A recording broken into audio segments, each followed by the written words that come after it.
On en parle. Dans les 2 dernières années, notre population a augmenté très vite.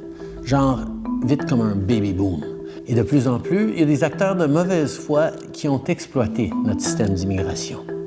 Alors, on fait quelque chose de gros. On réduit le nombre d'immigrants qui vont entrer au Canada au cours des 3 prochaines années.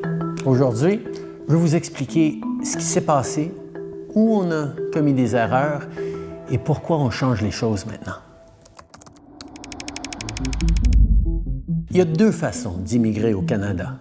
Celle qui vous vient probablement en tête le plus souvent, c'est l'immigration permanente, quand une famille vient au Canada pour s'y installer et y faire sa vie. Chaque année, le gouvernement détermine le nombre de résidents permanents qu'il veut accepter. Sauf qu'un plan comme ça, qui couvre seulement l'immigration permanente, ça ne tient pas compte de l'autre façon d'immigrer, l'immigration temporaire. Les résidents temporaires sont des gens qui viennent au Canada pour une durée limitée, comme les étudiants internationaux, les travailleurs temporaires et autres. Ils viennent pour un travail spécifique ou pour étudier. Quand le travail est terminé ou quand ils ont fini leurs études, la plupart retournent chez eux. Certains demandent à rester, mais la plupart retournent chez eux. Les résidents temporaires sont également différents des demandeurs d'asile. Nous évaluons leurs demandes et les acceptons s'il s'agit de véritables réfugiés, mais nous les renvoyons dans leur pays s'ils ne le sont pas. Et nous avons créé de l'espace pour les réfugiés dans notre plan d'immigration. Mais là aussi, on a vu des gens essayer d'abuser le système et on s'y est attaqué en fermant le chemin Roxham. Mais maintenant, revenons à notre plan pour l'immigration. À travers l'histoire, on laissait les besoins de l'économie déterminer le nombre de résidents temporaires qu'on acceptait à chaque année. Ça représente une petite partie de notre population, alors habituellement, on n'en tient pas compte dans notre plan d'immigration annuel à long terme. Mais après la pandémie, notre économie a rebondi très rapidement, alors on a eu besoin de beaucoup de travailleurs très vite. Consacré aux vraies raisons de la pénurie de main-d'œuvre. La proportion de travailleurs étrangers temporaires dans notre main-d'œuvre est devenue tellement importante que ce serait une erreur de ne pas en tenir compte dans notre planification. Alors, cette année, c'est ce que nous avons fait pour la première fois. On a un plan qui prévoit des cibles pour les résidents permanents et pour les résidents temporaires. Comme ça, on a le portrait complet des gens qui viennent au pays et on peut s'assurer d'avoir les logements et les infrastructures nécessaires pour les accueillir. Quand on fixe nos cibles, on regarde chaque province et territoire, on demande au premier ministre « C'est quoi vos besoins en matière de main-d'œuvre? Est-ce que votre population augmente ou vieillit? » On reçoit des appels d'entreprises, de PDG, d'experts de l'économie qui nous donnent leur point de vue sur où on devrait mettre nos cibles.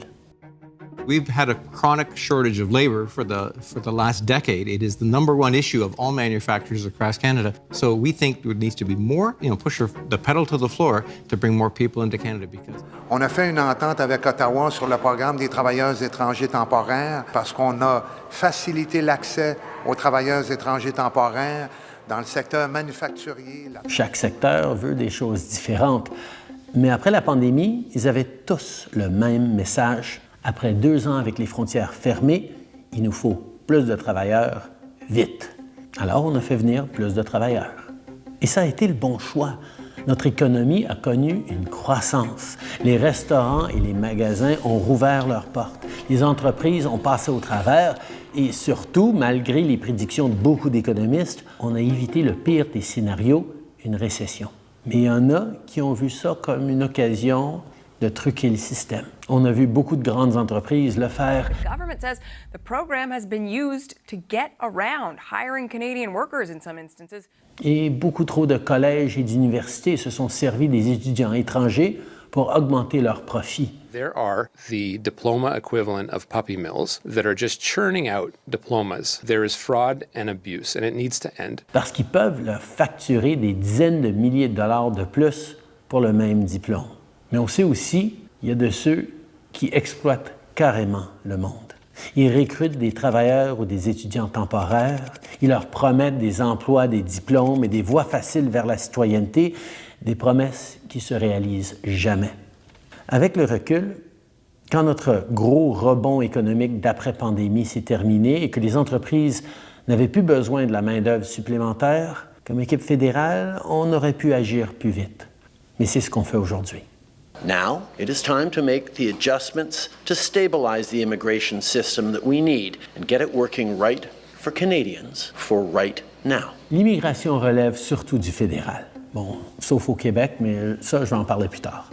Ailleurs, on a tous les outils pour garder la situation sous contrôle. Et on le fait. This is a big change, a major cut to immigration. La cible originale pour 2025, c'était 500 000 nouveaux arrivants. On ramène ça à 395 000. C'est une grosse diminution. Voici le nouveau plan du Canada sur les seuils d'immigration. On va réduire le nombre de nouveaux immigrants qui entrent au Canada, les temporaires et les permanents. On veut des résidents permanents qui ont les compétences dont on a besoin. Des travailleurs de la santé pour nos hôpitaux et des travailleurs de la construction qui vont nous aider à bâtir plus de logements. Et les résidents temporaires qui habitent déjà au Canada, il y en a qui vont déposer leur candidature pour devenir résidents permanents, mais c'est planifié dans nos estimations. D'autres quitteront le Canada quand leur résidence temporaire sera finie et ça va réduire notre population. Certains pourraient faire une demande d'asile quand leur visa sera expiré en essayant d'utiliser ce système comme un raccourci pour rester au Canada. Eh bien, ces demandes seront analysées et traitées et si elles sont rejetées, ces gens-là seront renvoyés chez eux. Alors, si on calcule le nombre de personnes qui arrivent et qui partent, la croissance démographique sera en pause pendant les 2 prochaines années. Après ça, à partir de 2027, ça va s'équilibrer et recommencer à augmenter tranquillement à un rythme soutenable. En fait, ça nous ramène à la trajectoire qu'on suivait avant la pandémie. Cette pause va donner une chance à notre économie et nos communautés de rattraper la population, avec des choses comme notre plan pour construire des millions de logements de plus. On poursuit ces efforts, mais maintenant, on aura un peu plus de marge de manœuvre pendant qu'on construit. Plus de grandes entreprises vont investir dans nos travailleurs et nos jeunes au lieu de se tourner vers une main-d'œuvre étrangère qui leur coûte pas cher. Le plafond qu'on a établi pour les étudiants internationaux permet déjà de réduire le prix des loyers dans nos grandes villes et ils vont continuer de baisser tant que le plafond reste en place. On s'arrange pour que le système fonctionne pour les Canadiens et pour les nouveaux arrivants, plutôt que pour les grands magasins, les chaînes de restaurants, les consultants en immigration et les faux collèges et universités qui exploitent. Bon, maintenant, parlons du Québec. Je ne sais pas si vous le savez, mais le gouvernement du Québec a beaucoup de contrôle sur son immigration. Le Québec a ses propres cibles d'immigration permanente et sélectionne la majorité de ses immigrants temporaires. Les mesures qu'on prend vont amener une réduction de l'immigration temporaire au Québec aussi, mais le gouvernement du Québec doit agir lui aussi pour contribuer à nos objectifs communs de réduire l'immigration temporaire et protéger le français. D'ailleurs, avec notre plan, on contribue aussi à la vitalité du français à travers le Canada en augmentant nos cibles d'immigration francophone hors Québec.